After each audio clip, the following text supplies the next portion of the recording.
আপু এই যে এখন থেকে পুরো ধরবে না কথা সাউন্ড যাবে না নি বাবা। আচ্ছা তুমি এখন ধরো। বিসমিল্লাহির রহমানির রহিম। আসসালামু আলাইকুম ওয়া রাহমাতুল্লাহি ওয়া বারাকাতুহু। ইতিম প্রতিবন্ধী দুস্থ কল্যাণ সংগঠনের আজকে 8 তারিখ টাকা বিতরণ করা হচ্ছে।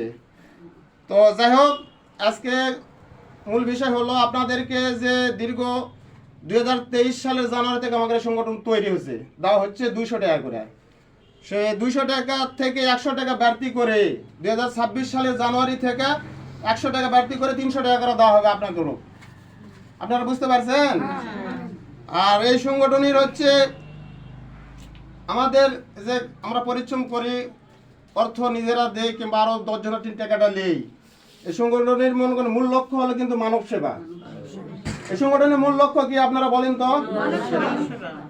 তো যাই হোক, আপনারা সবাই দোয়া করবেন। আমরা যারা টাকা দেই সবার জন্য আপনারা দোয়া করবেন, কারণ যার যে ধর্ম, যারা মুসলমান তারা তো নামাজ কালাম করতে হবে, যারা হিন্দুদের ধর্মে যেটা আছে তারা সেটা করবে।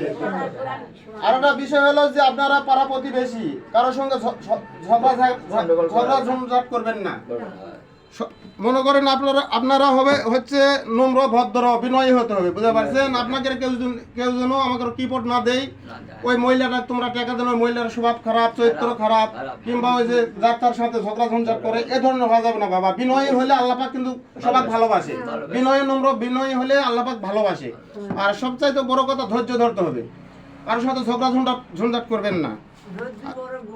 হ্যাঁ, রাইট। আর একটা বিষয় হলো যে আপনাদের 26 সালের জানুয়ারির 1 তারিখে আপনাদের সবার দাওয়াত। আপনাদের যারা ছোট ল্যাতি আছে, ল্যাতি সহ আপনারা নিয়ে আসবেন। এটা করে ল্যাতি থাকলে আপনারা এটা করে ল্যাতি সহ নিয়ে আসবেন। জানুয়ারি মাসের 1 তারিখে আপনারা দাওয়াত খায়, যেটা এই সংগঠন যতটুকু পারে আপনাদের খাওয়াবে, খাওয়ানোর পরে পয়সা পাতি নিয়ে যাবেন। বুঝতে পারছেন বাবা? তো সবাই ভালো থাকবেন, আর আমাদের দাদা সদস্য সবাই দোয়া করবেন। এ বলে আমার কথা এখানে শেষ করতেছি। আবারও সালাম জানিয়ে আসসালামু আলাইকুম ওয়া রাহমাতুল্লাহি ওয়া বারাকাতুহু।